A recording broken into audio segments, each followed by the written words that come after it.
Co-hosting with me today is Andrea LaShawn. Glad to have her, and we have a great guest today with us. It is John Jones the third. It's John Jones the third. John, what's going on, brother? My bad.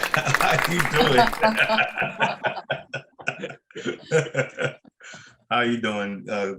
It's nice to be on with you guys. I'm ready for a great conversation to see how we can learn more and tell more about each other. Hey, there you go. There you go. Sounds good. So I got Drea. Drea's gonna start giving. We're gonna do it like this. I'm gonna draw you, John, and then you, in turn, are gonna answer questions. And we're gonna have a good time. And by the time it's all finished, just like when I used to work at the theme park, I'm gonna show you the caricature, and then you got to get out. Word, let's go. So let's go. Cycle community change. Can you break that down for us? Oh man, that is a slogan that was brought on by the great PeQue, just like this logo, brought on by the great PeQue. And we seen it as everything that we're doing in the community. We're a bicycle organization. So we're talking about cycling. We do a lot of work in the community. And we're trying to change the narrative of our community. So we don't want to change the landscape of our community too much, but we want to change how people think about our community, how people view our community. We want people to still come to our community and understand that, it's a change, but the people that was here is still here. And we want the people that's here in our community to still be here along with the change as they cycle. I love that. Okay, I see it. You just had a recent giveaway. Can you talk a little bit about that? You did shoes, you did helmets, you were actually talking about safety, and I saw a lot of smiles, so can you talk a little bit about what you were doing, and how did that come about? So being a bike organization, it's not a lot that you can pull to highlight your organization if you're just going to do bikes. I'm a shoe guy. I have a lot of shoes, a lot of shoes. Man. Now, how many shoes you got? Let's go back there. How many shoes you got? I don't think you know, do you? I don't think I know how many shoes I got, but I have a lot of shoes. Like I got a storage now. Because I have because I have a lot of shoes. I love shoes. So what we're trying to figure out right now is how we incorporate giving out shoes into this organization. But being a cycling organization, it's kind of hard to have someone champion a cycling organization. Like we don't have someone it's people who went pro, but it's not a lot of folks where it's a league of cyclists that someone can come back and say, oh, I want to champion this, like football, baseball, basketball. It's hundreds of players retired, playing minor leagues that can go back and champion one of those sports and say, I want to pick this team up and help push them to the next level, or I want to donate to this team. We don't have that. So what we have to do is try to figure out different ways to help us continue with our goal to do safer streets and teach kids, bicycle safety and education. So one of the ways is grabbing their attention. And I know when I was a kid, shoes was always something that I liked, but we couldn't afford it. And that's probably why I have so many. But I also want to look back at our community and see kids that can't afford certain shoes, but they can't afford them. But us giving them a pair of shoes is going to help them become more confident when they walk into the school. Haircuts is going to make kids more confident. When you look good, feel good. I know we all heard that one, right? You look good, you feel good. So if we're sending kids to school with a nice haircut and some nice shoes, then I feel that helps their confidence and help them learn. Because now they're not thinking. Like I was sitting in class when I was a kid and I was thinking like, dang, I wonder if my feet stink. I wonder if I got if people can tell that I got, even though they was in my shoes, people can tell that these are the same socks I had on all week. and that's stale now. You know, if they can tell that, you know, I washed my drawers out this morning, I put them back. You know, so I'm trying to think of things when I was a kid that I had insecurities about and bring it to our community and help hopefully change those things with kids coming up. And the price of everything is a lot more than it was when I was a kid. So, you know, it's more help that's needed in the community right now. So that's part of the community change when we're talking about cycle community change. Wow. That is amazing. That's amazing. Like, Yeah. wow. That's the stuff that you're not gonna hear every place. You have to come to see when PQ's drawing a crowd. This stuff you got to come here. You don't get this in anything. Man, that's powerful, John. Thanks for that. Yeah, that's amazing. One of the things that I noticed is that when people were scrambling to figure it all out when the first shutdown happened, especially in South LA, I saw you were one of the first organizations that started promoting plates of food and breakfast. Like, it's hitting people early in the morning. You were giving out, I think it was about 300 just, you know, already packaged meal. It wasn't. It wasn't 300. It was 800. It was 800. 800. This brother, I was there for a little bit at a time, but it was 800. Crazy. Can you believe that, Drea? 800. That's crazy. They had cars wrapped around blocks. 800. That's crazy.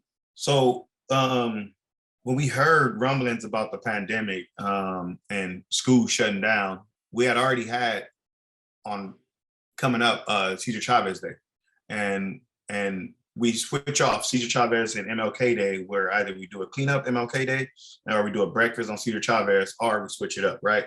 And we had already had planned to do a breakfast for Cesar Chavez Day, and so when we heard the pandemic, I just like told myself, like, you know what? We're gonna feed these kids every morning. Had no plan. All we had was pancake mix for that one day, right? Had no idea how we was gonna make this happen. Luckily, most of our grants that we get are general fund grants, so we can use those dollars however we want. We don't have to stick to a certain category when it comes to spending the dollars. So we just reached out to our friends at Grow Annenberg, told them what we want to do. They gave us money, and we went to work. When we first did it, I was like, this is gonna be a flop, because what I wanted to do is I wanted to move around and Watts, because, you know, Watts is separated into 4 or 5 different communities, right? Even though it's only 2.2 square miles. I was like, we want to move around. We're going to do something in Jordan Downs area, then we're going to come over and do something in Gonzac area, then we go to Imperial. But that first week in the Jordan Downs area, we probably did 100 the week. No one showed up. No one came out. And we thought, like, okay, we need to do something in a central location so they can have a pinpoint of where to come. We're not going anywhere. We'll be there. So we came down over where our office at here on Watts, started cooking up. And that next week, we had like a line around the block. We had people lining up out of their cars, and we was telling them, hey, you know what? We want you to be in your car. We don't want you walking up. We want you in your car. It wasn't a lot of us when we first started. It was just people hearing and seeing, and folks that was getting food taken out of their money, that they was getting a little bit of money they was giving back $25, $50. Keep this going. Keep this going. Stories of people who now is managers at certain establishments here in Watts. Like, I remember when I was in that line getting food, we just knew that we wanted to help our community. First, it was just kids. We wanted to help kids. Right? Because kids, the moms was going to be missing those 2 meals that they normally get at school. And we was like, how are they going to make that up? Then we started thinking, like, okay, we got other people who's hurting in the community as well. So we opened it up to everyone.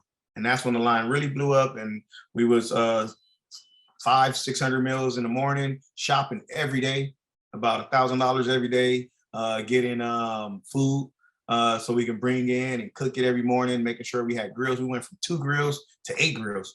Cooking food every morning, starting at 5, being ready to serve by 8:30 in the morning. Dang. You know, if I could dig in on this a little bit. Thanks, Dre, for breaking this up. I got a chance. I always wanted to work with Eastside Riders, and I never really got a chance because just, you know, I'm busy. they're busy, John's always doing something, and it just never really lended to me getting a chance. But because it was pandemic, and everybody was stuck at home, I started thinking, man, I need to get out there. So I guess you were probably 3 weeks in by the time I came out. And Yeah. It was amazing. Like, it was just really amazing to see the operation in place. Number one, John is a great leader. And I want to say that, I really appreciate it. And when I say leader, see, there's a difference between a leader and a manager. A manager can look at a situation and say, okay, you guys should go over here, you should do this, and you should do that. One of the things that I learned from John in that short space of time is there was nothing that he wanted people to do that he wasn't willing to do himself. He led in everything. So whether it was cleaning, the grills, or preparing stuff, or whatever it is, he was one of the best at doing everything. And typically he's the best at doing whatever, but I'm gonna say one of the best, because maybe there was a couple of things that he wasn't. Like, I might have been a better cleaner than him. I'm just joking. But but he's always willing to get in and do it or whatever. And so, and he never expected anybody to do something that he wasn't doing. And he ran an amazing operation. So I just really, really wanted to take this time, John, to take my hat off to you, because just watching that operation, watching you bring, these volunteers, and you get volunteers, sometimes it would be just one day that they were volunteering. And some people were there, they were ride or die. They were there all the time. Some people had ulterior motives, and they came with different purposes in mind. And I just loved how you were able to navigate through all those different personalities, all those different agendas that were going on, and you still led. You didn't manage. You led the people to do great things. And to me, what I saw is that your biggest concern was making sure that the people got taken care of. And I just wish you would speak to that for a moment, like how important it is to making sure that people are taken care of by your organization. Well, sometimes it is folks that come through and they want what they can get. Like, it doesn't matter how many people is standing behind them. They want 500 meals because they want to go pass them out, right? But it's hard to make those decisions, right? Because we don't know what they family like. We don't know what they was coming for, but we know we want to help as many people as we can. And we made exceptions, to some people come through. Oh, I'm picking up for 3 families. I need 24 meals. Cool. You don't need to drive around the block 10 times to get 24 meals. You don't need 2 people to get out the car and stand on the line so you can get 24 meals. If you come up, you tell us what you need, we're going to take care of you. We used to keep things down in here in the refrigerators. So if we ran out, we can run downstairs and grab some stuff and take it up to the last couple of people that's up there. It's probably not the fresh cooked pancakes, but it's still some food that they can take home and eat. This organization has always been one to want to help people. When I was a kid, my mom, she did these things in our front yard. She did Thanksgiving dinners and shoe boxes for Christmas, and things that like just Easter events in our yard and we had so many people stand over at our house, because my mom would lend anybody who needed a place to lay their head. My mom would let them lay their head. Although she had her own 5 kids, she had 8 nieces and nephews that she went and got from New York to live here, and whoever else wanted to live in our house. 4-bedroom house. We're lucky we had one of the bigger houses, right? A 4-bedroom house with 2 bathrooms. But when you got like 30 people living in the house, that's about that's good as a 1-bedroom. But my mom never said no to people, and I think that's one of the things that stayed with me. And it's a gift and a curse, right? Because I'm always saying yes, and sometimes I should say no. And I'm learning right now that a lot of the deals that I'm trying to look out for the best interest of the organization, like, I probably should have said no, but I was giving that person a chance, to right some of your wrongs and do good, and they continue to stay on the wrong, right? So I'm learning how to differentiate and not just say yes to everything. And that's one of the things that that's a gift and a curse for me, that I love to say yes and I love to figure it out. I love to make sure that no one is left out of things. But you can't save them all, but you can try. You can try, and that's what I try to push through with people that come through the organization, whether they're here for a short period of time or they're here for the long haul. If you learn how to continue to give as much as you could without putting yourself in a bad predicament, then you're doing what you were put here to do. If that's what you really want to do, if you really want to give. That's good. That's good. That is good. That's good. Okay. Allow me to reintroduce myself. I see. You just be saying the funny side, huh? No, I've seen the duo, you know, I've seen, but I haven't heard you speak this long before. You know what I'm saying? I get a chance to just see you doing all the time. So it's a different dynamic. I love it. I like it. Wow. Okay. Well, I'm impressed. What made you also put so many highlights on like safety, especially like looking at those expensive helmets that you've been bringing to the community? I know we wouldn't usually be able to afford something like that, you know, especially in South LA. And like you said, the prices are going up as opposed to going down. So what made you go there? So when we started Eastside Riders, my dad wanted this organization to be, well, I don't know if he wanted, I think he wanted just to be a club, right? He wanted to have nice bikes, and we set up at the park barbecue and people see our bikes. I started like, really, as you ride the streets here in Watts and South LA, you feel these cars brushing up toward you. PeQue, you know, you've had some talks with a few people in some cars. And you've seen us have some talks with a few people in some cars. But it was like, you seen people riding the wrong way.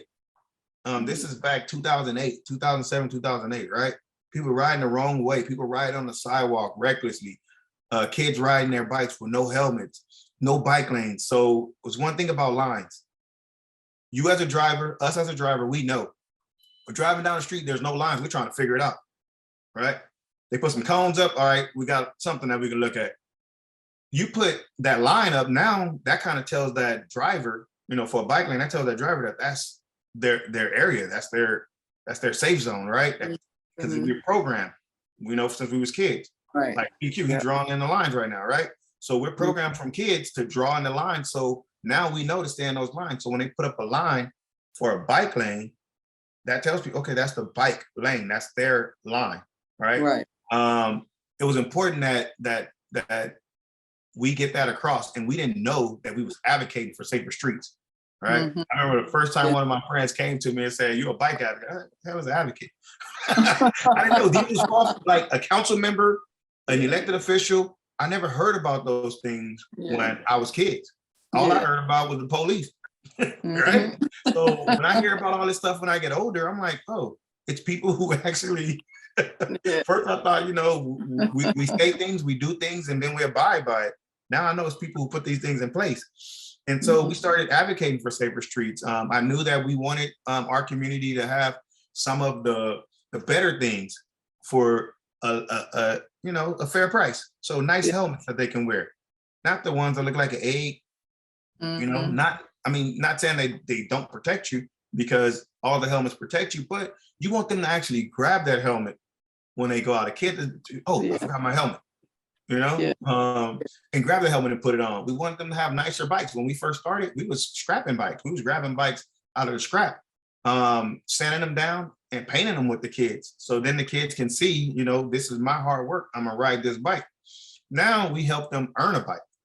You know, so as we evolve, the community evolve, and as we get better, the community get better, and the more we get, the more we can give to the community. So we went from bringing you in to fix a bike, and now we have you earning this bike and this helmet, so you can be more confident. You know how to ride on the streets better, and that made us bring up our beast class, our bicycle education and safety training. It's just important that our community have some of the same knowledge that other people that they're just afforded to, right? It's something that they have the opportunity to say, no, We didn't Right. have the opportunity to say, no, we don't want to take that class. Now we do. We have the opportunity to say, it's cool. I like riding my bike the way I want to ride my bike. And we got an opportunity to bring people out of their cars. Even if they don't ride a bike, bring them out their car and understand what a cyclist go through. So then they can be better drivers when they see cyclists as well. Right. I like the fact that you thought about all sides of the coin. That's rare. Usually you would just like look, well, a lot of founders would look from the scope of the lens of where they are. But I think that you have a knack for catching people where they are, you know what I'm saying? And you make it relatable. So shout out to you on that, especially because you out there with this young face and all this knowledge. I know you blow people away. Like, what? This 12-year-old with a beard trying to tell me what to do. So that's what's up. That is what's up. It's a lot of being that fly, for a long time. I just went in rooms and was sitting in the back. When we brought this to this community leaders said, cycling, well, what do we care about cycling over here? What do we care about? And now they're asking us to come to these events that we were trying to be a part of. They're asking us to come to these events and give away helmet and to teach bicycle safety. So, yeah, stay on the course. Yeah, right. Well, you were a good listener. Sitting in the back, transitioned you to, what they say, why I gotta get a seat at the table when I am the table. You brought the table. Yeah. That's what's up. Yeah, you can see. You need to teach a class. You need to really teach a class to some of these other people. I love it. As a matter of fact, they just brought out.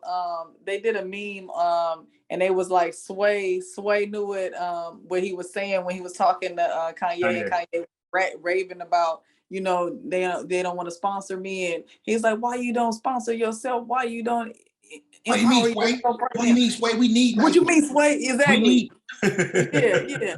But how you know? What you talking about? I ain't got that kind of money. Now look at who we talking to. The mogul.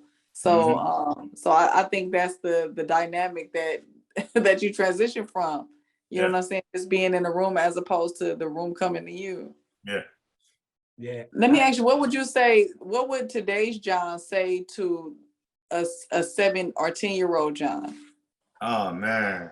So I think and this is something truthfully that I think about a lot, because when I was 17 years old, I was a little short kid. I was like, when I was about 10 years old, I was like, oh, this is my height. I swear I was probably like 4'2", 4'3". I was like, this is my height. I'm sticking with it. This is it. You thought that was it? That was it. I was done. I never played any sports or anything. I was like, this is cool. This is what it's gonna be. All my friends are tall, right? But it was also terrible teachers in the world. Yes, they was terrible teachers, but they still taught me a lesson, right? They always said that, because I had this short complex, I guess, and I was really mean and I didn't care about things, especially coming out of the house, not eating, hungry, and you want me to sit in the classroom and learn. So teachers would tell me that, I wasn't going to be anything, I'm still looking for my 6th grade teacher, the last lady that told me that. That's crazy. I want to have a conversation with her. Yeah. So when I was younger, it was just like, this is what it is. The hood is what it is. Yeah. Becoming a gang member is my goal, but I'm gonna be the best damn gang member there is, right? And it all changed when I got my growth spot in 6th grade and I started seeing high level with people. So what did it start with, a staring contest or what? Hey, it started with a staring contest. Now I'm the big homie. I'm the tall guy. I'm looking down to people and I'm looking eye to eye with guys that was taller than me in 3rd grade. and it just changed my outlook, and made me understand that first I became a leader by having my own tagging crew, right? I was the guy that people followed in school. Yeah. I didn't know that this was gonna be something that a trait that I have as an adult. I just knew that, you know, I like to have people around me. I didn't want to be a leader and tell people what to do. I just wanted people to be around me, because when I was younger, that wasn't it. It was me to school with my sister and back home, and they thought we was twins because we was always together. But I would tell myself to keep your head up, that, you know, better days is coming. Although you don't see it now, keep your head up. Better days. Same thing I tell kids today. You know, my thing is now, if I make one person smile a day, then I did my job. And you've been laughing all morning, so. Oh, yeah, you did that. You did that. You made both of us laugh. He over there with that Apple Pencil. He can't even stay steady right now. I know. I'm like this picture, you know, y'all can see what I'm doing. Y'all see. This is like coming out all crazy because I'm too busy now. Giggling. You know, it reminds me of like when I used to be in the theme park and I would be drawing somebody and I would be so happy like to have a conversation that the caricature would come out awful. I'm just saying, you know, the caricature might come out awful, man, but the conversation gonna be real and nice. Dope. Yeah. Super dope. So anyway. We need you to focus, PeQue. We need you to focus. I'm about to get focused. I'm about to show this paint. That's what I'm about to show you what I did. So it's almost at that point. So. This will be my second character. That's right. You did one? Oh, I was hyped up when I got one. I probably ran around WOCAC. I was like, I got a PeQue. Got a PeQue original over here. I got a PeQue. It was the best award I ever gotten in my life. I've been working on the John. I'm probably a little bit better than I was back then. Oh my God. Do you still have it, John? I still have it. That's dope. Yeah. That's dope. We might be able to do a comparison then. Yeah. Yeah, we got the little John and the big John. I don't know if I approve of that message. You know what I'm saying? I don't approve. You know. Okay. Well, we're gonna put a pin in that one then. Yeah, we're gonna not do that. That's what we're gonna not do. Yeah. Show my old terrible caricatures. That's what we're not gonna do. Hey, you know. It's growth. Yes. But I got you. I still have my first bike from Eastside. You do? Yes. What? No, where's that at? That's in storage? Nah, it's in my backyard. Oh, okay. That's in there with them shoes. It's just in my backyard. I should, but the thing is, that bike, once we get the shop open, that bike is gonna go on the wall inside the shop. Nice. Well, that's an icebreaker. You get a chance. That's a lot of talking points right there. Yep. Is it bruised up or you sanded it like what you did? Have you fixed it? Yep, it's a powder coat on there. That's why I didn't put it in like. Okay. So it's a powder coat on there. Probably I just need to clean up the rims and stuff like that. But I'm not gonna like put it like showroom shine. I want people to see it's a 1980 Schwinn, you know. So I want you to see that it's been beat up. Yeah. No, that's the growth for the organization as well. That's good. Now, do one thing for me. Tell us where Eastside Riders is, where we going in the future. So, Eastside Riders, we started just in Watts, right? So I give you the pain. Started in Watts, in a backyard, right? Sanding down bikes, fixing them up. Then we went over to a nonprofit and shared their space. Then we came over to a city building and we got our first office, right? Then we moved over to a space where we tried to have a bike shop, didn't work out, but we still had our office. Now we have a space in Compton where we're going to service and really get going real soon with after school programming, where we bring in things like this PeQue to help people draw, people that cut hair, print shirts, everything that we want to do at the other nonprofit, right? We opening up another co-op bike shop, which is going to allow us to bring in 95 e-bikes that people are going to borrow. Like we're going to have an e-bike library where people are going to be able to come in and borrow a bike for 2 months at a time. Use those bikes, just bring them back, make sure that they're okay. And then they can check them out again. But the future Eastside Riders is having the Eastside Riders in all 88 cities in LA County, and having a chapter of Eastside Riders in every state. So that's the long-term goal of Eastside Riders. And right now we have Ohio, Louisiana, Detroit. Here in LA, we used to have Tennessee and Indianapolis, but they kind of fizzled out. But we do have here, and we're looking at Wilmington and Gardena as some next stops for Eastside Riders here in LA County.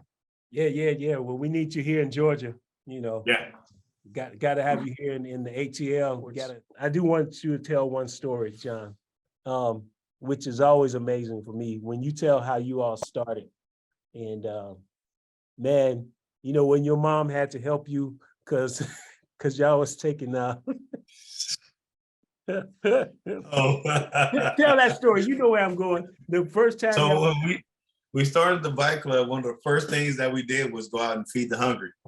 And we knew we wanted to make sandwiches and chips and water. So we made the sandwiches: mayonnaise, mustard, cheese, meat, bread, put in the package, right? About 100 of them things. Started off early in the morning. We didn't know where we was going at this time. We just knew we wanted to do it. We didn't know where the homeless was. We was going to ride around the city and find them. We had a bucket, a chest of ice with the waters in there, and we had the sandwich land on the top. And somehow we thought that ice wasn't going to melt in a sunny day. And we didn't think we was going to be out there that long. So we was out there feeding, talking to my mom, and she was like, how's everything going? Tell her how everything was going. And I told her how we prepared the sandwiches, right?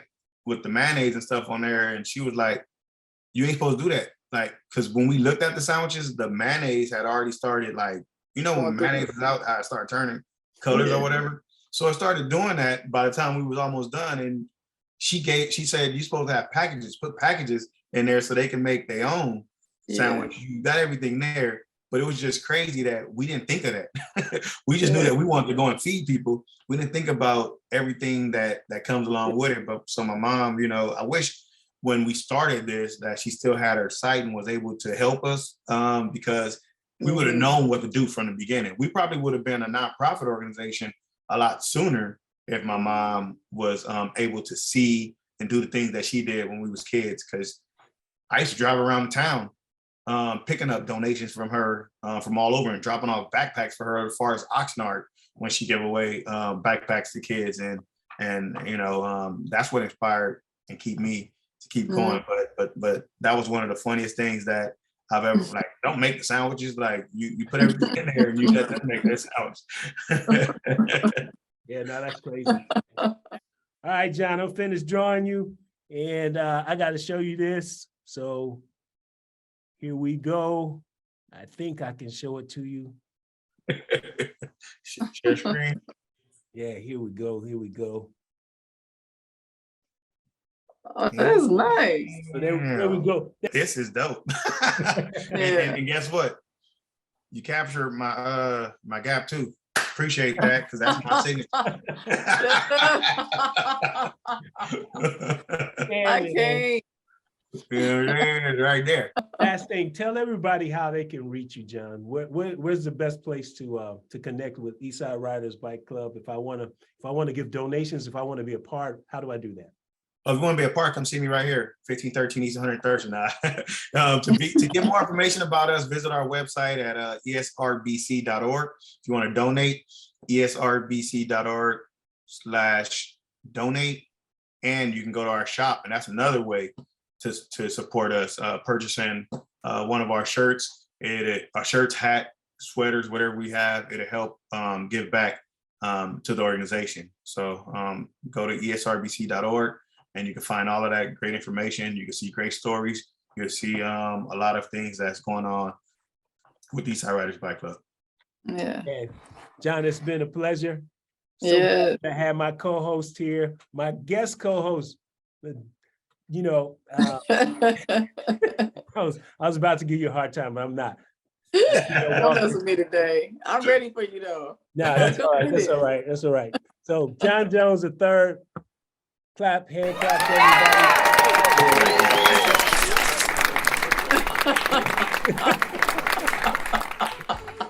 It's good having you on. Thanks, man. We look forward to seeing you again. All right.